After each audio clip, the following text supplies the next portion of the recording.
Hello friends, I welcome you all to today's daily news analysis. तो दोनों newspaper की important news को हम गो थ्रू करेंगे। आज 5 दिसंबर है, तो देखते हैं आज की सारी इंपॉर्टेंट न्यूज़ क्या है। पहली न्यूज़ जो हम कवर कर रहे हैं वो हिंदू इंडियन एक्सप्रेस दोनों में फ्रंट पेज न्यूज़ है। बहुत ही इंपॉर्टेंट हमारी नेशनल और इंटरनेशनल लेवल की न्यूज़ है। एंड द न्यूज़ इज कि जो व्लादिमीर पुतिन है, जो करंटली रशिया के प्रेसिडेंट है, and he has been president for the last 25 years now, करीब करीब इतना टाइम उन्हें हो चुका है। तो he has come to India after a 2 year hiatus. ये जो पर्टिकुलर विजिट है ये इसलिए इंपॉर्टेंट है बिकॉज ये पुतिन की फर्स्ट विजिट है after beginning of Russia Ukraine war, जो अभी तक कंटिन्यू हो रहा है। तो पुतिन जो है अभी तक अवॉइड कर रहे थे इंडिया को विजिट करना, या फिर हम ये भी हो सकता है कि India was resisting in basically asking Putin to come to India, because अगर पुतिन इंडिया में आते और इंडिया उनका जैसे अभी ग्रैंड वेलकम कर रहा है, ये रशिया यूक्रेन वॉर के टाइम में करता तो जो वेस्टर्न कंट्रीज हैं they would have started criticising India. तो फाइनली अब जो पुतिन है वो इंडिया में विजिट करें, एंड इट इज एक्सपेक्टेड कि बहुत इंपॉर्टेंट हम यहाँ पे एग्रीमेंट्स उनके साथ साइन करेंगे, स्पेसिफिकली डिफेंस डील्स को साइन करेंगे, जिसके अंदर में सबसे इंपॉर्टेंट जो डील है वो है S-400 और S-500 की। एंड नॉट जस्ट दैट, आपका जो रशिया है वो हमें सुकोई 57 Su-57 जो उसका 5th जनरेशनल एयरक्राफ्ट है, जो अभी तक इंडिया के पास में नहीं है, वो particular aircraft, and not just that aircraft but उसकी टेक्नोलॉजी को भी, जो एडवांस लेवल की टेक्नोलॉजी है उसको भी शेयर करने के लिए रेडी हो चुका है। तो उसी कंटेक्स्ट में हम थोड़ा बहुत इंडिया रशिया का जो करंट पर्टिकुलर स्टेटस है, जो पर्टिकुलर विजिट है, क्यों इंपॉर्टेंट है, इसको हम कवर करने वाले हैं। ओके तो नेक्स्ट ईयर के जो स्टूडेंट्स हैं वो एक बार का इसको समझ लें, और इसके अलावा जब इंडिया रिलेशन को हम डिटेल में करेंगे, इंडिया रशिया रिलेशन को, तो उस टाइम में हम इसको और डिटेल में समझेंगे। बिकॉज अगर कोई आपका क्लैट में क्वेश्चन आता है इंडिया रशिया के करंट पर्टिकुलर किसी डेवलपमेंट को, तो वो ऑब्वियस है कि वो 1 या 2 question historic India Russia relation में जो जो इंपॉर्टेंट आपके टर्निंग पॉइंट्स रहे उन पे भी क्वेश्चन पूछ सकता है। ओके तो इकोनॉमिकली हमने इस बार जो एग्रीमेंट हो रहे हैं वो बेसिकली किस किस से डील करेंगे। तो एक तो हम इंटर बैंक और क्रेडिट कोऑपरेशन के ऊपर में वर्क कर रहे हैं, विच सिंपली मींस कि bank to bank Indian bank और रशियन बैंक अपने बीच में एग्रीमेंट साइन करेंगे, सो दैट इंडियन और रशियन बिजनेसमैन जो हैं वो पर्टिकुलरली इजीली यहाँ पे ट्रांजेक्शंस कर पाए। इसके अलावा जो पेमेंट सिस्टम है उसको हम एक्सपेंड करने वाले हैं। तो हमारा इंडिया का जो यूपीआई है, एनपीसीआई का यूपीआई जो है, यूनिफाइड पेमेंट्स इंटरफेस, वो वर्ल्ड फेमस है, तो उसको हम रशिया के पेमेंट सिस्टम के साथ इंटीग्रेट करेंगे, जिससे अगेन जो पर्टिकुलर ट्रांजैक्शंस करना है वो इजी हो जाएगा। And third is mutual investments हम यहाँ पे बेसिकली इंप्रूव करेंगे। कैसे करेंगे कि हम एक Russian based Nifty 550 focus fund बनाएंगे। तो इसमें क्या होगा कि एक निफ्टी 50 फोकस फंड होगा जो रशिया बैक करेगा, जिसमें इंडियन कंपनीज और रशियन कंपनी के जो जॉइंट ऑपरेशंस हैं, या रशियन कंपनीज हैं या इंडियन कंपनीज हैं, वो उस पर्टिकुलर फंड में होंगी। तो पब्लिक जो है डायरेक्टली रशियन कंपनीज के अंदर में जो अच्छा परफॉर्म कर रही हैं, एंड रशियन पब्लिक जो इंडियन कंपनीज अच्छा परफॉर्म कर रही हैं उसमें डायरेक्टली इन्वेस्टमेंट कर पाएंगे। यू कैन सी हियर कि हम यहाँ पे पीपल के लेवल पे, हम यहाँ पे कॉमन मैन के लेवल पे यहाँ पे इकोनॉमिक इंटीग्रेशन को ट्राई करेंगे। बट सबसे इंपॉर्टेंट जो एस्पेक्ट है इंडिया रशिया रिलेशन का, जो हमेशा से सबसे इंपॉर्टेंट एस्पेक्ट रहा है रिलेशन का, वो है डिफेंस कॉपरेशन।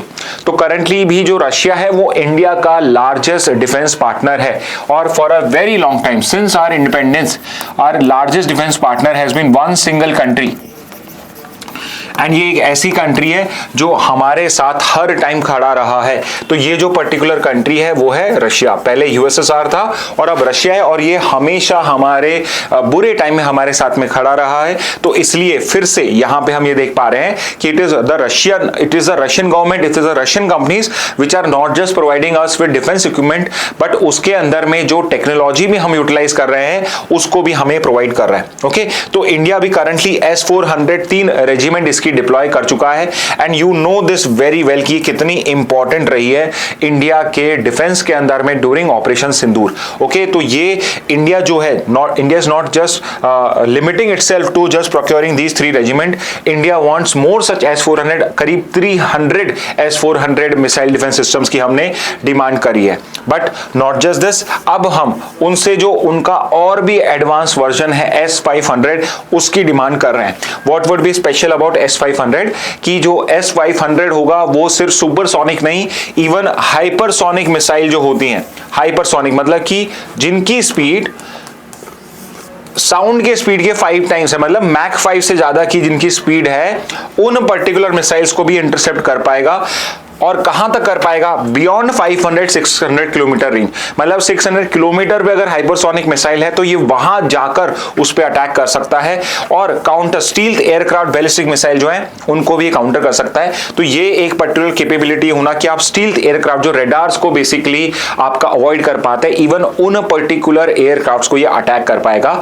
तो कहीं ना कहीं हमारा जो डिफेंस इकोसिस्टम है उसको ये बहुत ज्यादा स्ट्रेंथन कर देगा। इसलिए India is trying to get hands on S-500 also. इसके अलावा उधर से हमें ऑफर हुआ है Su-57, Sukhoi 57। So you should know this particular thing कि इंडिया जो था Su-57 के पर्टिकुलर मैन्युफैक्चरिंग में पहले से इन्वॉल्व था। India was one of the interested party, but बाद में इंडियन एयरफोर्स ने इसके पर्टिकुलर प्रोजेक्ट से निकलने का फैसला किया, बिकॉज करंट टाइम के अंदर में ये सबसे ज्यादा एडवांस 5th जनरेशन एयरक्राफ्ट नहीं है। ओके तो इसलिए हम यहां से बाहर हो गए थे, बट फिर से रशिया ने अपना ये 5th जनरेशन एयरक्राफ्ट जो है इसकी टेक्नोलॉजी तक को शेयर करने का हमसे प्रॉमिस करा है। तो ये अगर हमारे पास आ जाता है ये, तो हमारा पहला फर्स्ट 5th जनरेशन एयरक्राफ्ट हो जाएगा। ओके अगर ये एयरक्राफ्ट हमारे पास में आता है तो जो 5th जनरेशन ऑफ एयरक्राफ्ट हैं, फाइटर जेट एयरक्राफ्ट हैं, उसमें सुखोई 57 ऐड हो जाएगा। ओके अब यहां पे देखिए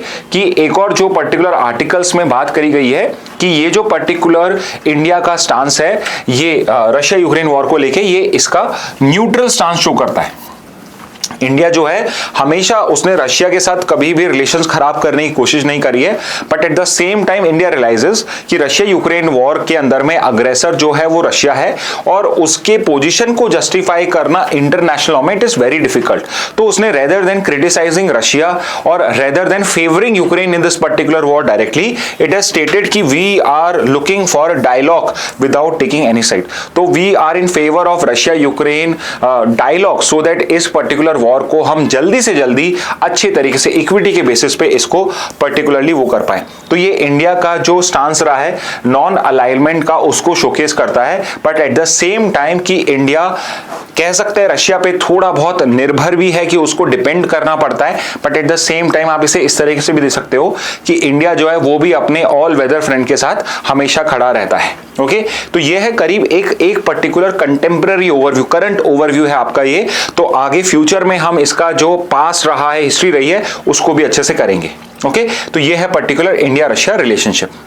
नेक्स्ट पे आते हैं, powers of election commission to conduct simultaneous polls not excessive says law panel. Okay तो यहां पे इंडिया का एक लॉ कमीशन एक बॉडी होती है। तो इंडिया में एक बॉडी होती है जिसको बोलते हैं हम law commission of India. Okay और यहां पे जो ये लॉ पैनल आपको दिख रहा है ये लॉ कमीशन ऑफ इंडिया की ही बात कर रहा है। And as a name suggest, ये जो पर्टिकुलर कमीशन है ये लॉ से डील करता है। तो जो डिफरेंट लॉज इन फोर्स है इंडिया में, डिफरेंट लॉज इन फोर्स है इन इंडिया के अंदर में, जिसमें कोई कंट्रोवर्सी है, कोई लूप होल है या किसी में कोई इंप्रूवमेंट की रिक्वायरमेंट है, तो वो पर्टिकुलर काम जो होता है वो लॉ कमीशन ऑफ इंडिया का होता है। ओके अब ये वो चेंजेस नहीं करता है, it is only a recommendatory body.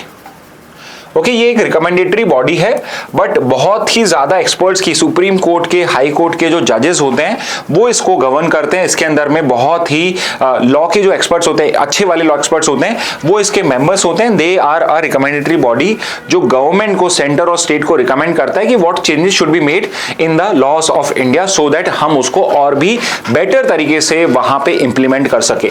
तो ये डिफरेंट लॉज जो इंडिया उनको स्टडी करता है, उसके लूपहोल्स को बताता है। और सिर्फ यही नहीं, कोई ऐसा लॉ है जो रिक्वायर्ड है, कोई अगर नया लॉ रिक्वायर्ड है, जैसे कि for example if we need a law on privacy, if we need a digital personal data protection act, तो उसके लिए भी स्टडी करके आपको लॉ कमीशन प्रोवाइड करता है। Okay so not just the current laws, but जो आपके प्रोस्पेक्टिव लॉज हैं, लॉज प्रपोज्ड हैं, या कोई ऐसा इंटरनेशनल लॉ जो स्टडी करके इंडिया में इंप्लीमेंट करना चाहिए, या फिर कोई इंडियन लॉ है या कोई ऐसा पर्टिकुलर लॉ है जिसको इंडिया को इंटरनेशनली प्रपोज करना चाहिए। जैसे हम एक UN convention on terrorism propose कर चुका है, इंडिया कर चुका है उसको प्रपोज, और अभी तक वो एक्सेप्ट नहीं हुआ है। तो उन सब की स्टडी करना, उन सबको रिकमेंड करने का जो काम है वो लॉ कमीशन ऑफ इंडिया का होता है। तो ये जो लॉ कमीशन ऑफ इंडिया है, इसने अभी अपना पर्टिकुलर ओपिनियन दिया है with regard to conducting simultaneous polls. तो हमारा जो गवर्नमेंट है, हमारी जो गवर्नमेंट है, वो एक प्रिंसिपल पे वर्क कर रही है जिसको हम बोल रहे हैं वन नेशन वन इलेक्शन, कि जब इंडिया एक नेशन है so why there should be different election all along the years. पूरे साल, पांचों साल कहीं ना कहीं इलेक्शंस होते रहते हैं। So would it not be better अगर हम सारे नेशन में एक साथ इलेक्शंस कंडक्ट कराएं, अगर ये पॉसिबल है। ओके, तो उस पर भी मैं आऊंगा कि इससे पहले क्या कमेटी बनी थी, बट करंटली जो लॉ कमीशन ऑफ इंडिया है उसने ये बोला है कि इंडिया के अंदर में वन नेशन वन इलेक्शन के थ्रू साइमल्टेनियस पोल्स कराना एक प्लॉजिबल आइडिया है, और इसमें अगर इलेक्शन कमीशन ऑफ इंडिया को कुछ पावर्स दी जाती है कॉन्स्टिट्यूशन के अंदर में, जैसे कि इलेक्शन को पोस्टपोन करने की, तो वो कहीं से भी एक्सेसिव नहीं है। तो इलेक्शन कमीशन को अगर हम इस टाइप की पावर्स देते हैं कॉन्स्टिट्यूशन में तो वो एक्सेसिव नहीं है और इस टाइप के प्रोविजंस को करा जा सकता है। तो ये कौन से प्रोविजन की बात हो रही है? So there is a proposal कि हम एक नया आर्टिकल ऐड करते हैं कॉन्स्टिट्यूशन में जिसका नाम है article 82 clause A. Okay, clause A क्या, 82A ही हो जाएगा ये। ओके, तो ये क्या कह रहा है कि हम इसके अंदर में साइमल्टेनियस पोल का मैकेनिज्म जो है वो इंट्रोड्यूस कर देंगे। यहां पे जो आपका इलेक्शन कमीशन ऑफ इंडिया होगा, यहां पे जो इलेक्शन कमीशन ऑफ इंडिया होगा उसके पास में कुछ इलेक्शन को पोस्टपोन करने का यहां पे पर्टिकुलर राइट होगा। उससे क्या होगा कि अगर इस किसी पर्टिकुलर स्टेट में, कॉन्स्टिट्यूएंसी में अगर इलेक्शंस पहले कंडक्ट हो रहे हैं तो उसमें वो उसको पोस्टपोन करा के जो बाकी के इलेक्शंस होंगे, जब बाकी सब जगह इलेक्शंस होंगे, उस टाइम पीरियड तक के लिए वहां पे आपका कंटिन्यू करा सकता है। ओके, तो ये पर्टिकुलर उसका प्रपोजल है वन नेशन वन इलेक्शन को लेके। ओके, तो जो गवर्नमेंट है आपकी बहुत सीरियस है और यहां पे वो पूरे कंट्री के अंदर में एक साथ इलेक्शंस कंडक्ट कराना चाहती है। अब देखिए, हमारे यहां लोकसभा के इलेक्शंस भी होते हैं, राज्यसभा के भी होते हैं, स्टेट लेवल में लेजिस्लेटिव असेंबली के होते हैं, लेजिस्लेटिव काउंसिल के होते हैं, अलग अलग ऑफिसेस के, प्रेसिडेंट के, वाइस प्रेसिडेंट के, वो इलेक्शन तो होते ही हैं। बट हमारे यहां पंचायत और म्युनिसिपैलिटीज के इलेक्शंस भी होते हैं। तो क्या पूरे इंडिया के अंदर में जहां पे मोर देन 130 करोड़ लोग हैं, क्या हम वहां पे एक साथ इलेक्शन कंडक्ट करा सकते हैं क्या? तो यहां पे आपका एक पर्टिकुलर हाई लेवल कमेटी बनाई गई थी जिसको हेड किया था आपके फॉर्मर प्रेसिडेंट ने रामनाथ कोविंद ने। और रामनाथ कोविंद ने हमें एक पूरा रोड मैप प्रोवाइड करा था कि कैसे हम साइमल्टेनियस इलेक्शंस कंडक्ट करा सकते हैं।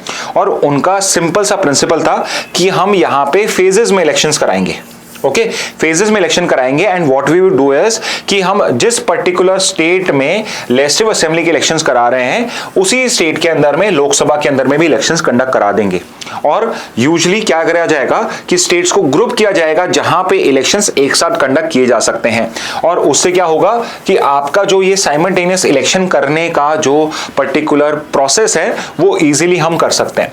तो फेज 1 में तो हम कोशिश करेंगे कि जो सेंटर में लोकसभा और स्टेट में स्टेट लेजिस्लेटिव असेंबलीज उनके इलेक्शन एक साथ में कंडक्ट करे जाएं। ओके, तो यहां पे राज्यसभा लेजिस्लेटिव काउंसिल के इलेक्शंस की बात नहीं हो रही है, पंचायत और म्युनिसिपैलिटी की नहीं हो रही है, किसकी हो रही है?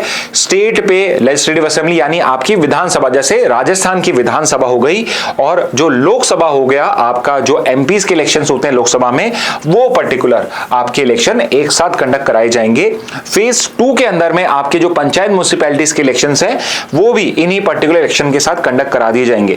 बट इनिशियली प्रपोजल क्या है कि लोकसभा और लेजिस्लेटिव असेंबली के जो इलेक्शंस हैं उनको एक साथ कंडक्ट कराया जाए। ओके, तो रामनाथ कोविंद के अंदर में कमेटी बनाई गई थी, उसने अपनी रिपोर्ट लास्ट ईयर सबमिट कर दी थी 24 के अंदर में, और उन्होंने क्या रिकमेंडेशन दी है कि yes we can conduct your particular election simultaneously also. Okay, अब इसके अलावा you should know the current law commission of India. तो अभी जो लॉ कमीशन बनाया हुआ है वो आपका 23rd लॉ कमीशन है। ओके, तो अगर हम यहाँ पे इंडिपेंडेंस से काउंट कर रहे हैं तो यहाँ पे अब तक 23 लॉ कमीशंस बन चुके हैं। ओके, और इसके चेयरपर्सन कौन है? इसके चेयरपर्सन है जस्टिस दिनेश माहेश्वरी, ये रिटायर्ड जज हैं आपके सुप्रीम कोर्ट के। So he is a current law commissioner of India. Okay, तो ये चेयरपर्सन हो गए। अब साइमल्टेनियस पोल्स का पर्पस क्या है, क्यों रिकमेंड करे गए हैं? तो एक तो आपको मैंने बता ही दिया कि भाई अभी क्या है, पूरे साल भर कहीं ना कहीं इलेक्शन चलते रहते हैं। जैसे अभी देखिए, अभी आपके बिहार में इलेक्शंस हुए थे, पिछले साल आपके लोकसभा के इलेक्शंस हुए थे, अब इस साल के 2026 के एंड के अंदर में आपके फिर 2-3 इलेक्शंस कंडक्ट होने वाले हैं। और ये तो सिर्फ स्टेट लेवल के इलेक्शंस है, पंचायत म्युनिसिपैलिटीज के इलेक्शंस तो पूरे टाइम कहीं ना कहीं पे कंडक्ट होते ही रहते हैं। ओके तो उस साइकिल से बाहर निकलने के लिए it would be very good. तो उससे क्या होगा, एक तो एक्सपेंडिचर जो है वो रिड्यूस होगा। तो मान लेते हैं एटलीस्ट नेशनल पार्टी जो है, जो लोकसभा में भी कंटेस्ट करती हैं, हर स्टेट में कंटेस्ट करती हैं, they spend a lot of their particular money on these particular election. तो क्या होगा कि अगर मान लो कि अगर एमपी में चुनाव हो रहा है, लोकसभा की और लेजिस्लेटिव असेंबली का हो रहा है, तो अब उनको अलग से बजट नहीं डिसाइड करना है, 2 बार खर्चा नहीं करना है। जो मार्केटिंग में वो खर्चा करेंगे, जो पैनल्स में एक्सेट्रा में खर्चा करेंगे, लोगों पे खर्चा करेंगे, वो सारा खर्चा एक साथ ही हो जाएगा। सेकेंड इज उनकी कोशिश रहेगी एक एडमिनिस्ट्रेटिव एफिशिएंसी को अचीव करने की, और गवर्नेंस जो डिस्ट्रप्शन होता है ड्यूरिंग एमसीसी। तो जब आपके इलेक्शंस कंडक्ट होते हैं कहीं पर भी, तो मॉडल कोड ऑफ कंडक्ट होता है, और उस पर्टिकुलर केस के अंदर में जो गवर्नमेंट का मैकेनिज्म होता है, एक तो वो पूरा ही इलेक्शंस में इन्वॉल्व होता है, और दूसरा गवर्नमेंट के बहुत सारे काम जो होते हैं वो डिस्टर्ब होते हैं। कोई भी नई पॉलिसी अनाउंस नहीं करी जा सकती, कोई भी नई स्कीम इंप्लीमेंट नहीं करी जा सकती है, जिससे हमारी जो एडमिनिस्ट्रेटिव एफिशिएंसी है उसके ऊपर पे कहीं ना कहीं कुछ स्लो डाउन आता है। और तीसरा है हम बेटर डिप्लॉयमेंट कर पाएंगे सिक्योरिटी फोर्सेस का। जैसे फिर से अगर मैं एग्जांपल दूं इलेक्शन का, जैसे कर्नाटका में इलेक्शन है तो लोकसभा इलेक्शन भी वहीं हो रहे हैं, लेजिस्लेटिव असेंबली भी वहीं हो रहा है, तो मैं बेटर सिक्योरिटी को डिप्लॉय कर पाऊंगा ड्यूरिंग दैट पर्टिकुलर इलेक्शंस। तो ये पर्टिकुलर कुछ प्रपोजल्स हैं for conducting simultaneous polls. Next पे आ जाते हैं। तो नेक्स्ट एक टॉपिक है जो मैं चाहता था कि आप समझ पाएं, इसमें कुछ लीगल प्रिंसिपल हम पढ़ पाएंगे। तो न्यूज है, state must not prosecute citizens without regional prospect of conviction, supreme court. तो सुप्रीम कोर्ट ने यहाँ पे कहा है कि जस्ट बिकॉज किसी ने कोई कंप्लेन फाइल करी है, ओके, और उसके अंदर में लेट से जो कंप्लेन है वो किसी पर्टिकुलर आपके बीएनएस के प्रोविजन से डील करती है, तो इसके अंदर में जब आप प्रोसिक्यूट कर रहे हैं तो आप यहाँ पे हाफ बेक्ड प्रोसिक्यूशन नहीं कर सकते हो, यहाँ पे आप हाफ बेक्ड चार्जशीट फाइल नहीं कर सकते हो। कहने का मतलब यह है कि जब कोई पर्टिकुलर पुलिस कंप्लेन के बेसिस पे एफआईआर फाइल करती है और फिर कोर्ट में चार्जशीट फाइल करती है, तो वो चार्जशीट फुल प्रूफ होनी चाहिए, it should be backed by fact. और अगर यहाँ पे कोई ऐसा रीजनेबल प्रोस्पेक्ट नहीं दिख रहा है कि देखिए केस तो है, मतलब हो सकता है इस चीज का है, बट कहीं से भी पुलिस को ये नहीं लग रहा कि यहाँ पे जो पर्टिकुलर केस है इसमें कन्विक्शन हो पाएगा, तो इस पर्टिकुलर केस के अंदर में आप सिटीजन्स को प्रोसिक्यूट नहीं करने चाहिए। ओके, अगर सामने वाले को लगता है उसके साथ गलत हुआ है तो उसके पास में कोर्ट का ऑप्शन हमेशा ओपन है, तो वो कोर्ट जाके रिक्वेस्ट कर सकते हैं कि इस पर्टिकुलर केस में पुलिस इनएक्शन ले रही है।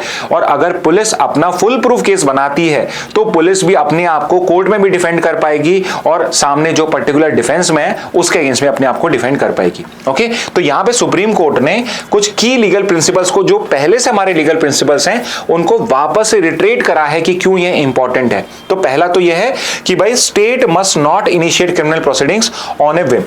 जस्ट बिकॉज किसी ने कंप्लेन करी है तो उस बेसिस पे पुलिस को कोई पर्टिकुलर चार्जशीट या कोई पर्टिकुलर प्रोसीडिंग्स इनिशिएट नहीं करनी चाहिए, विच सिंपली मीन्स कि इसको हमेशा एक प्रिलिमिनरी इंक्वायरी करनी चाहिए। जब भी आप कोई केस कर रहे हो तो उससे पहले एक प्रिलिमिनरी इंक्वायरी कर लीजिए, ठीक है। सेकंड चीज क्या करिए कि अगर आप चार्जशीट फाइल कर रहे हो जिसमें कोई सब्सटेंस नहीं है, तो जो पर्टिकुलर आपका एक्यूज्ड है उसके आर्टिकल 21 का जो राइट है फेयर प्रोसेस का, right to life and personal liberty, वो उसका वायलेट हो रहा है, तो it's not a small thing. Okay, and third is जब तक रीजनल प्रोस्पेक्ट ऑफ कन्विक्शन नहीं हो, तो बहुत सिंपल, वापस से वही चीज रिपीट करिए, अगर रीजनेबल प्रोस्पेक्ट्स नहीं है तो वो चीज नहीं करनी चाहिए। ओके, अब कुछ यहां पे गाइडलाइंस दी गई हैं और आई बिलीव कि ये गाइडलाइंस जो हैं इस पे अगर एग्जामिनर का ध्यान गया तो लीगल रीजनिंग का बहुत अच्छा क्वेश्चन बन सकता है। तो ये बहुत कुछ इंपॉर्टेंट गाइडलाइंस करी गई हैं कि जब पुलिस चार्जशीट फाइल कर रही है उस टाइम में पुलिस की क्या क्या ड्यूटी है। अब देखिए चार्जशीट क्या होता है, as the name suggest chargesheet, और चार्जेस क्या है कि जो जो प्रोविजंस में आप गिल्टी मान रही है पुलिस उसको, उस पर्टिकुलर चार्जेस को, उस पर्टिकुलर प्रोविजंस को वो वहां मेंशन करती है और किस वजह से वो चार्जेस अप्लाई करे गए, कौन से वो फैक्ट्स हैं, कौन से एविडेंस है जो इस चीज को प्रूव करते हैं, वो पर्टिकुलर चीज वहां पे प्रोवाइड करी जाती है और ये चार्जशीट कोर्ट में फाइल करी जाती है और यही चार्जशीट बेसिस बनता है जिस बेसिस पे कोर्ट आगे की प्रोसीडिंग्स को प्रोसीड करता है। ओके, ओके, तो यहां पे ये एक फिल्टर की तरह वर्क करता है क्रिमिनल केसेस के अंदर में। तो क्या क्या चार्जशीट में ध्यान रखने की रिक्वायरमेंट है कि भाई जो मटेरियल आप जिस पे बेसिस पे आप केस फाइल कर रहे हो वो क्रेडिबल होना चाहिए, उसको एक बार आपको क्रॉस चेक करना है। Okay, second is offence prima facie made out होना चाहिए, उससे आप जो सेक्शन कह रहे हो अगर थेफ्ट का प्रोविजन है तो जो थेफ्ट के एसेंशियल्स हैं वो आपको देखने हैं कि वो सेटिस्फाई हो रहे हैं नहीं हो रहे। और थर्ड इज कि जो एविडेंस आप पुट अप कर रहे हो they should show strong suspicion and not mere allegation. इसका मतलब यह है कि evidence can not be statement of the person जो उसके अगेंस्ट में केस फाइल कर रहा है। आपके पास में जो एविडेंस है वो बेसिकली ये चीज प्रूव करने चाहिए कि यहां पे पर्टिकुलर केस बन रहा है, ऐसा नहीं कि सामने वाला सिर्फ एलिगेशंस लगा रहा है। ओके, तो ये पुलिस के ऊपर पे ड्यूटी है। और सिर्फ पुलिस के लिए नहीं, जब कोर्ट चार्जशीट को रीड करता है, कोर्ट जब चार्जशीट को एक्सेप्ट करता है तो कोर्ट की क्या क्या ड्यूटी है, क्योंकि एंड में जो चार्जेस फ्रेम करे जाते हैं वो कोर्ट ही करता है। ओके, चार्जशीट फाइल करी गई और उस चार्जशीट में से कौन कौन से चार्जेस बनेंगे ये डिस्ट्रिक्ट कोर्ट या लोअर कोर्ट जो है वो ही यहां पे करता है। ओके, तो यहां पे क्या बोला है कोर्ट ने कि कोर्ट को सारे मटेरियल को इवैल्यूएट करना चाहिए और टू सी कि क्या यहां पे स्ट्रॉन्ग सस्पिशन ऑफ गिल्ट बन रहा है या नहीं, अगेन नॉट मियर एलिगेशंस।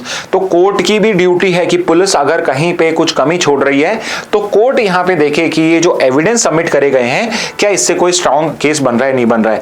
और अगर यहां पे कोई वीक या फ्रिवलेस चार्जेस हैं तो पुलिस की एक हैबिट होती है कि जब कोई पर्टिकुलर केस रिपोर्ट होता है तो police out of somehow should say out of caution वो क्या करती है एज अ कॉशनरी मेजर जो पर्टिकुलर केस शायद बन सकते हैं उन सब चार्जेस को भी उसमें इंक्लूड कर देती है। तो यहां पे कोर्ट ने क्या कहा है कि लोअर कोर्ट्स को जो वीक और फ्रिवलेस चार्जेस हैं उनको वहीं की वहीं रिमूव कर देना चाहिए। और ये सब करना क्यों रिक्वायर्ड है, बिकॉज इससे जो एक सिटीजन होता है, एक इनोसेंट सिटीजन होता है, उसको अनड्यू ट्रायल से बचना पड़ता है। बिकॉज इंडिया में प्रॉब्लम क्या है, इंडिया में प्रॉब्लम है कि जो प्रोसेस है, क्रिमिनल प्रोसेस है, it is the punishment. Process is punishment in itself. Okay, process ही अपने आप में पनिशमेंट है। तो अनड्यू ट्रायल, हरेसमेंट और मिसकैरेज ऑफ जस्टिस से उसका बचाव होता है। तो यहां पे सुप्रीम कोर्ट ने बहुत इंपॉर्टेंट आपकी गाइडलाइंस दी हैं कि जब एक पुलिस चार्जशीट को फाइल करती है और जब एक कोर्ट उसमें चार्जेस को फ्रेम करता है तो उसकी क्या क्या ड्यूटीज होती हैं। तो आपको भी एज अ प्रोस्पेक्टिव लॉयर आपको भी पता होना चाहिए कि पुलिस की और पर्टिकुलर जो आपके कोर्ट्स हैं उनकी फाइलिंग ऑफ चार्जेस में क्या क्या ड्यूटीज होती हैं। नेक्स्ट पे आते हैं। नेक्स्ट भी एक बहुत इंपॉर्टेंट इंटरेस्टिंग पॉइंट है और ये आपके नेक्स्ट ईयर के लिए I would suggest it's a very important topic. तो यहाँ पे जो आपका पोस्टल डिपार्टमेंट है, इंडिया पोस्ट जो है वो एक नया पर्टिकुलर सिस्टम इंट्रोड्यूस कर रहा है जिसका नाम है ध्रुव। ओके, अब अगर मैं आपको क्लैट एलेट की बात बताऊं तो क्लैट एलेट के अंदर में और बाकी लॉ एंट्रेंस टेस्ट में भी आपके इस टाइप के क्वेश्चंस आए जाते हैं जीके के अंदर में। जैसे ये ध्रुव है तो एक तो पूछ सकता है भाई इंडिया का नया डिजिटल एड्रेसिंग सिस्टम का नाम क्या है, तो उसका नाम हो जाएगा ध्रुव। दूसरा है इंडिया को जो नया डिजिटल एड्रेसिंग सिस्टम है ध्रुव, उसका फुल फॉर्म क्या है, तो ध्रुव का फुल फॉर्म है digital hub for reference and unique virtual address. Okay, अब यहां पे आपका पोस्टल डिपार्टमेंट क्या कर रहा है, तो अभी पोस्टल डिपार्टमेंट क्या है, पिन कोड्स देता है अलग अलग सिटीज को और उस पिन कोड्स के थ्रू आपका जो एड्रेस होता है वो अटैच होता है। तो किसी सिटी का एक पिन कोड दे दिया, एक रीजन का कोई पिन कोड दे दिया, जैसे कोई बड़ी सिटी है तो उसमें डिफरेंट पर्टिकुलर डिपार्टमेंट या पोस्ट ऑफिस के बीच में उसको डिवाइड कर दिया जाएगा। तो डिपेंडिंग ऑन आपका पिन क्या है उसके बाद आपके जो पोस्ट ऑफिस है, मेन पोस्ट ऑफिस वहां पहुंचता है, उससे ब्रांच में पहुंचता है, फिर ब्रांच से आपके एड्रेस में जो पोस्टमैन होते हैं वो पहुंचाते हैं। अब यहां पे गवर्नमेंट या आपका ये पोस्टल डिपार्टमेंट क्या कर रहा है, इस ध्रुव के अंदर में हर किसी पर्टिकुलर एड्रेस का एक पर्टिकुलर डिजिटल एड्रेस होगा।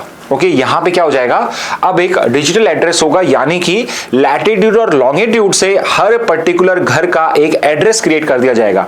तो उसमें आपको पिन की, आपके एड्रेस की रिक्वायरमेंट नहीं होगी अगर आपके पर्टिकुलर घर का एक डिजिटल पिन पॉइंट एड्रेस है। ओके, तो जैसे हम गूगल मैप्स के ऊपर पे कोई लोकेशन लोकेट करते हैं, सिमिलरली आप यहां पे एक डिजिटल एड्रेस क्रिएट कर पाओगे क्या, आपकी पोस्टल में क्रिएट करा जाएगा। तो ध्रुव के अंदर में यहां पे एक नया डिजिटल एड्रेसिंग सिस्टम हम क्रिएट कर रहे हैं। It's a very important topic for next year. Okay इस साल की तो देखो बात हो चुकी है, अगले साल के लिए या कोई भी पेपर जो दिसंबर एंड या उसके बाद होगा, उन सब पेपर में ये एक इंपॉर्टेंट टॉपिक है। ओके तो ये क्या है, ये एक interoperable and standardised digital addressing system है। और ये अभी जो ट्रेडिशनल टेक्सचुअल एड्रेस होते हैं इनको यूपीआई लाइक, जैसे आपका यूपीआई होगा, जैसे आपका फोन नंबर है @UPI होगा, @Paytm होगा, तो सिमिलरली इस टाइप का होगा। जैसे कि एक फॉर्मेट बताया हुआ है नेम @entity। ओके तो एंटिटी नाम तो हो जाएगा, जैसे लेट्स से किसी कंपनी का नाम, एंटिटी हो जाएगा आपका जो पर्टिकुलर लोकेशन है वहां का नाम। ओके तो उसके इस बेसिस पे आपका एक पर्टिकुलर डिजिटल एड्रेस क्रिएट कर दिया जाएगा। तो rather than giving your full address आपका कि ये पर्टिकुलर हाउस नंबर है, ये पर्टिकुलर मेरी कॉलोनी है, यहाँ पे ये पर्टिकुलर रोड जा रही है और उस रोड का ये सिटी है, सिटी का ये स्टेट है, स्टेट का ये पिन है, उसकी जगह सिंपली आपको क्या हो जाएगा, सिर्फ ये एक फॉर्मेट देना होगा जिससे वो उसको एंटर करेगा। एंटर करते ऑटोमेटिकली जो लैटिट्यूड लॉन्गिट्यूड है वो उसको मिल जाएगी और ऑटोमेटिकली आपको जो पर्टिकुलर डिलीवरी है आपके कंडक्ट कर दी जाएगी। ओके तो इससे क्या होगा, स्पेसिफिकली जो ई कॉमर्स है और बाकी के सर्विसेज डिलीवरी है वो बहुत इजी हो जाएगी, बिकॉज अब उसे आपका एड्रेस सर्च करने की रिक्वायरमेंट नहीं है, उसको सिर्फ अपने पर्टिकुलर ऐप के अंदर में ये लोकेशन पुट करनी है और वो इजीली हो जाएगा। ओके और इस पर्टिकुलर ध्रुव को इंप्लीमेंट करने के लिए किसको यूज किया जाएगा, डिजिपिन। ओके तो डिजिपिन क्या है, पुराना ही पर्टिकुलर एक फॉर्मेट है जिसमें हर किसी जगह का एक डिजिटल पिन कोड बनाया जा रहा है। ये एक 10 कैरेक्टर अल्फा न्यूमेरिक कोड होता है जो प्रिसाइज लैटिट्यूड और लॉन्गिट्यूड देता है। तो हर किसी लोकेशन का एक डिजिपिन होता है। ओके हर किसी लोकेशन का एक डिजिपिन होता है। तो ये जो ईच डिजिपिन होता है ये 14 स्क्वायर किलोमीटर का रीजन जो होता है, 14 स्क्वायर किलोमीटर के रीजन को रिप्रेजेंट करता है। तो यहाँ पे अगर आपके पास में डिजिपिन है और फिर एक ये पर्टिकुलर ध्रुव एड्रेस आ जाएगा तो उस पर्टिकुलर डिलीवरी को उस पिन पॉइंट लोकेशन पे किया जा सकता है। So it's a very important initiative of the government. Okay तो इसको आप अच्छे से कर सकते हैं, ये एक अच्छा टॉपिक है।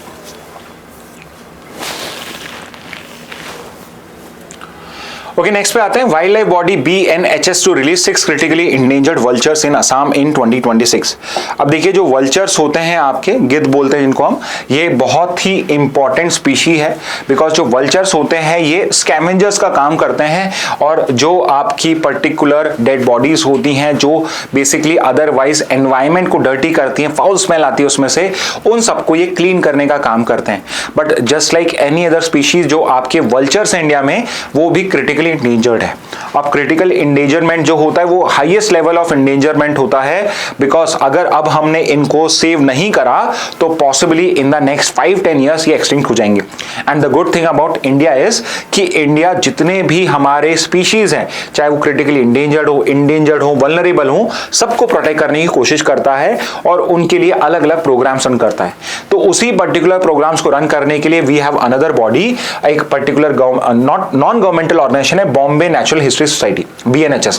तो ये जो BNHS है ये बेसिकली कंजर्वेशन का ही काम करती है, स्पेसिफिकली बर्ड कंजर्वेशन का ये काम करती है। तो इसने अभी 6 क्रिटिकली इंडेंजर्ड आपके वल्चर्स हैं उनको रिलीज करने का, असम के अंदर में रिलीज करने का डिसाइड किया है, सो दैट ये नेचुरल एनवायरमेंट में फिर से वापस से फल फूल सके। ओके तो इंडिया के कौन से 2 पर्टिकुलर वल्चर्स को ये कर रही है, तो 2 हैं आपके स्लेंडर बिल्ड वल्चर और व्हाइट रन वल्चर, दोनों ही क्रिटिकली इंडेंजर्ड है। ओके कुछ पॉइंट्स आपको वल्चर्स के बारे में बताए हुए हैं। बहुत बार ये बेसिक इंफॉर्मेशन एक वन लाइनर के फॉर्म में आपसे पूछ ली जाती है। इसके अलावा कौन कौन से वल्चर्स इंडिया के अंदर में हैं इनका भी आपको एक डेटा यहाँ पे दिया हुआ है। सो अपार्ट फ्रॉम दीज 2 ये जो पर्टिकुलर आपके हैं, ये जो ये हैं आपके स्लेंडर बिल्ड कीरा। ओके तो ये 4 हैं, ये आपके क्रिटिकली इंडेंजर्ड हैं, ये 2 हैं आपके ये इंडेंजर्ड हैं। ठीक है तो ये 2 तो इंडेंजर्ड है और ये 4 वाले क्रिटिकली इंडेंजर्ड हैं। Okay just for your info, main तो ये है कि एक बार एक आइडिया ले लीजिए कौन कौन से वल्चर्स इंडिया में मिलते हैं। ओके तो आपका जो ये बॉम्बे नेचुरल हिस्ट्री सोसाइटी है जो बेसिकली बर्ड कंजर्वेशन पे वर्क करती है, इसने डिसाइड करा है 6 क्रिटिकली इंडेंजर्ड वल्चर्स को जो इसने अभी प्रोटेक्शन में अपने अंडर रख रखे थे उनको रिलीज करने का, सो दैट नेचुरली इनकी पॉपुलेशन इंक्रीज हो। इंडियन एक्सप्रेस पे देख लेते हैं। तो अभी आपका पार्लियामेंट का सेशन चल रहा है तो कुछ बहुत इंपॉर्टेंट यहाँ पे हम पर्टिकुलर उनको रिलीज कर रहे हैं। ओके कुछ नए नए पर्टिकुलर लॉज आ रहे हैं, जैसे कि आपका health and national security cess bill जो है 2025 का, वो यहाँ पे गवर्नमेंट ने इंट्रोड्यूस करा है। ठीक है, अब ये जो पर्टिकुलर सेस है इसके डिटेल्स में जाने की तो अभी रिक्वायरमेंट नहीं है, बट यहाँ पे आपको थोड़ा बहुत सेस क्या होता है मैं वो बताना चाह रहा हूँ। ओके, तो आपने इनकम टैक्स जीएसटी का नाम तो सुना होगा, बट सम ऑफ यू जो बेसिकली कॉमर्स बैकग्राउंड के नहीं है, जिन्होंने टैक्स कभी नहीं पढ़ा, उन्होंने ये वर्ड नहीं पढ़ा होगा सेस। अब ये सेस क्या होता है? तो cess is just like any other tax. Cess भी एक टाइप का स्पेशल टैक्स होता है, स्पेशल टैक्स होता है। और इसका सबसे इंपॉर्टेंट पॉइंट क्या होता है कि सेस कहां लगाया जाता है? तो सेस हमेशा एक स्पेसिफिक पर्पस के लिए लगाया जाता है। ठीक है, तो कभी भी आपको कोई ऐसे नहीं मिलेगा कि गुड सेस लग रहा है या इनकम सेस लग रहा है या सर्विस सेस लग रहा है, ऐसे सेस नहीं लगेगा। वो किसी ना किसी पर्टिकुलर पर्पस के लिए होगा। जैसे कि यहां पे जो सेस लगाया जा रहा है वो एक स्पेसिफिक पर्पस बताया हुआ है, जो है नेशनल सिक्योरिटी। अब देखिए गवर्नमेंट इसी तरीके से क्या करती है, लॉ को मैनिपुलेट करती है। अब what is national security? National security का जो पर्टिकुलर स्कोप है वो इतना ब्रॉडन है, इतना ज्यादा ब्रॉड है कि उसमें मैं बहुत कुछ इंक्लूड कर सकता हूं। तो पॉसिबली आप यहां पे नेशनल सिक्योरिटी के नाम पे इंफ्रास्ट्रक्चर के अंदर में पैसा कर सकते हो। ऑब्वियसली डिफेंस में तो करोगे, टेलीकॉम इंफ्रा में कर सकते हो, साइबर सिक्योरिटी का नाम देकर उसमें कर सकते हो। तो बहुत जगहों पे इसको यूज करा जा सकता है। बट यूजुअली सेस की क्वालिटी क्या होती है कि जो सेस होता है ये एक स्पेशल टैक्स होता है और ये पर्पस स्पेसिफिक होता है, यानी सिर्फ और सिर्फ स्पेसिफिक पर्पस के लिए आप इसको इंट्रोड्यूस कर सकते हो। तो यहां पे आपका ये पर्टिकुलर एक स्पेशल पर्पस टैक्स इंपोज करने की बात करी गई है to raise funds for a specific objective. Okay, तो यहां पे सेस लगाने की जो पावर होती है वो सिर्फ और सिर्फ यूनियन के पास होती है। ओके, सेस लगाने की पावर जो होती है वो यूनियन के पास होती है, और अनलेस स्पेसिफिकली गिवन नहीं हो तो जो सेस का पूरा जो पर्टिकुलर पैसा होता है, जो भी पर्टिकुलर उसमें अमाउंट आता है, वो सारा का सारा सिर्फ यूनियन यूज करती है। ओके, स्टेट जो होती है वो सेस लगा ही नहीं सकती। लेवी करने की पावर, लगाने की पावर तो है ही सेंटर के पास में, और सिर्फ सेंटर के पास में पावर होती है कि वो उसको शेयर करे या ना करे। यहां पे स्टेट्स को फाइनेंस कमीशन जैसे रिकमेंड करती है शेयरिंग करने का, तो इट्स नॉट नेसेसरी। हो सकता है कि यहां पे पार्लियामेंट जो है वो इसको शेयर ना करे और सिर्फ सेंटर ही इसको यहां पे यूटिलाइज करे। तो लेवी भी स्टेट करती है, सेंटर करता है, कलेक्ट भी सेंटर करता है, और बहुत कम चांस होता है कि इसको शेयर करा जाए। हाउएवर फॉर अ चेंज जो ये पर्टिकुलर आपका सेस लगाया जा रहा है, health and national security cess, इस पर्टिकुलर सेस को यहां पे शेयर करा जाएगा। और उसका रीजन क्या है कि ये जो पर्टिकुलर सेस है ये जीएसटी कंपनसेशन सेस को रिप्लेस करने के लिए करा गया है। ओके, जीएसटी कंपनसेशन सेस को रिप्लेस करने के लिए ये पर्टिकुलर सेस इंट्रोड्यूस करा गया है, और जीएसटी कंपनसेशन सेस का जो सारा का सारा पैसा था वो सेंटर स्टेट्स को प्रोवाइड करता था to basically compensate them for the change in the textile. तो जो जीएसटी आया था उससे स्टेट्स को जो लॉस हुआ था उनके पर्टिकुलर रेवेन्यू में, उसको कंपनसेट करने के लिए जीएसटी कंपनसेशन सेस आया था। तो यहां पे अब उसको रिप्लेस करके health and nutrition security cess आ रहा है, तो इसलिए इसको वो शेयर करने वाली है। ओके, तो शेयर करेगी स्पेसिफिक पर्पस के लिए। ओके, और कौन से सेस होते हैं? जैसे यहां देखिए, हर किसी सेस के आगे उसका पर्पस मिलेगा आपको। हेल्थ सेस है, इंफ्रा सेस है, जीएसटी कंपनसेशन सेस है, स्वच्छ भारत सेस है। तो इस टाइप के सेस जो है वो डिफरेंट केसेस में टैक्स ऑन टैक्स लगाए जाते हैं। ओके, अब यहां पे अगर मैं देखता हूं कि जो पर्टिकुलर सेस इस बार का लगाया जा रहा है वो किस पे लगाया जाएगा? सिर्फ और सिर्फ डीमैरिड गुड्स पे लगाएगा। जैसे पान मसाला होता है, टोबैको प्रोडक्ट्स होता है, एरेटेड ड्रिंक्स होती है, उनके ऊपर पे ये पर्टिकुलर टैक्स लगाया जाएगा। क्यों लगाया जा रहा है? बिकॉज जीएसटी कंपनसेशन सेस हटने के बाद में जो हाईएस्ट पर्टिकुलर रेट होगी टोबैको प्रोडक्ट्स पे, पान मसाला पे, वो 28% हो जाएगी। तो यहां पे क्या होगा, अगर हम हेल्थ एंड न्यूट्रिशन सेस लगाएंगे तो पहले तो उसकी रेट करी जाएगी 40%। तो जीएसटी की जो स्पेशल रेट है 40% लगाया जाएगा, और उसके ऊपर ये हेल्थ एंड न्यूट्रिशन सेस और लगाया जाएगा, जिससे जो यूजुअल उनके ऊपर पे टैक्सेशन रेट होती है, जैसे पान मसाला के ऊपर पे 51% की आपका टोटल टैक्स कंपोनेंट आता है, तो वहां तक उसको वापस पहुंचाने के लिए ये आपका health and nutrition security cess लगाया जा रहा है। क्लियरिटी यहां पे क्लियर चीज करी गई, क्लैरिटी किस चीज को दी गई है कि जो एसेंशियल गुड्स है उस पर नहीं लगाया जाएगा, सिर्फ डीमैरिड गुड जैसे कि पान मसाला, उनके ऊपर पे इसको इंप्लीमेंट किया जाएगा। नेक्स्ट पे आ जाते हैं, story of Operation Trident, 1971 war campaign marked as Navy Day. Okay, तो जो 4 दिसंबर है, कल का जो दिन गया है, that is very important in our history. Okay, because 4th of December is your Navy Day. Okay, 4th of December जो होता है वो नेवी डे होता है। तो एक क्वेश्चन ये जरूर से पूछा जा सकता है, भाई 4th ऑफ डिसंबर को नेवी डे क्यों बनाया जाता है? तो 4th ऑफ डिसंबर को नेवी डे इसलिए बनाया जाता है बिकॉज उस दिन हमने हमारा एक बहुत सक्सेसफुल नेवल जो पर्टिकुलर प्रोग्राम है उसको लॉन्च किया था, जिसका नाम था ऑपरेशन ट्राइडेंट। ओके, तो जो 1971 का इंडिया पाकिस्तान वॉर था, जिसमें हमने कंप्लीट विक्ट्री करी थी ओवर पाकिस्तान, हमने एक नया नेशन क्रिएट करा था और हमने जो हमारा ईस्टर्न फ्लैंक है, ईस्टर्न बॉर्डर पे जो हमारे पाकिस्तान से जो भी डेंजर था उसको एक बार का पूरा एंड कर दिया था। ओके, और उसमें नेवी ने हमारी बहुत ज्यादा हेल्प करी थी और उसमें सबसे इंपॉर्टेंट जो ऑपरेशन लॉन्च किया गया था वो था ऑपरेशन ट्राइडेंट। ओके, तो फर्स्ट नेवी डे। अच्छा, अब यहां पे एक और हिस्ट्री बताई हुई है कि करंटली जो आपका December 4 है, जो नेवी डे हम सेलिब्रेट करते हैं, ये सिर्फ हम 72 से करने लगे। 1972 से पहले आपका जो नेवी डे होता था वो 4 दिसंबर नहीं होता था। जैसे अगर मैं बात करूं प्री इंडिपेंडेंट टाइम की, तो फर्स्ट नेवी डे हमने 21 अक्टूबर को सेलिब्रेट करा था, which was the foundation of royal Indian navy. और उसके बाद 47 में हम इंडिपेंडेंट हो गए थे, तो पोस्ट इंडिपेंडेंट हम 15 दिसंबर को अपना नेवी डे सेलिब्रेट करते थे। ओके, बट फाइनली जब हमने 1971 में नेवी ने आपकी एक वन साइडेड विक्ट्री यहां पे अचीव करी अगेंस्ट पाकिस्तान नेवी और एक बहुत ही अच्छा रिकॉर्ड वहां पे दिखाया, तो then we started celebrating it on 4th of December to mark Operation Trident. Okay, तो जो 71 का इंडिया पाकिस्तान वॉर था, उस पर्टिकुलर वॉर के अंदर में हमने ये पर्टिकुलर ऑपरेशन ट्राइडेंट करा था। ओके, और बहुत ही सक्सेसफुल ये आपका ऑपरेशन था। तो यहां पे मेन ऑपरेशन जो था वो तो आपका ऑपरेशन ट्राइडेंट था। And why Operation Trident is special? Because इस रीजन के अंदर में, इंडियन ओशन रीजन में, इससे पहले मिसाइल्स को यूज नहीं करा गया था किसी भी वॉर के अंदर में, और यहां पे पहली बार आपकी जो इंडियन नेवी है उसने पाकिस्तान नेवल शिप्स के अगेंस्ट में, पाकिस्तान सबमरीन्स के अगेंस्ट में यहां पे इस पर्टिकुलर उसको यूज करा। तो दो बड़े जो पर्टिकुलर उनके नेवल शिप्स थे उनको हमने वहां पे डिस्ट्रॉय करा था, और उसके अलावा उनके एक सबमरीन और एक स्मॉल शिप को करा था। मोर देन 250 प्लस सेलर जो पाकिस्तान नेवी के थे, they basically died in that particular और were killed in that particular attack.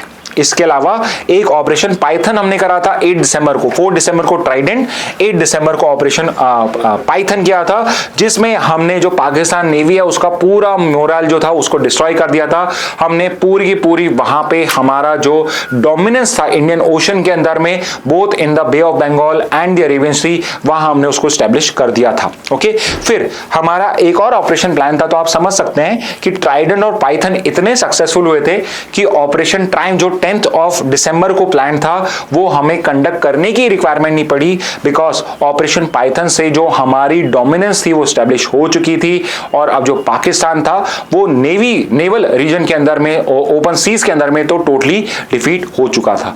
तो जो आपका ये ऑपरेशन ट्राइडेंट हुआ था 4th ऑफ दिसंबर को, उस दिन को सेलिब्रेट करने के लिए, कमेमोरेट करने के लिए हम हमारा जो नेवी डे है एटलीस्ट सिंस 1972 हम उसको 4th ऑफ दिसंबर को सेलिब्रेट करते हैं।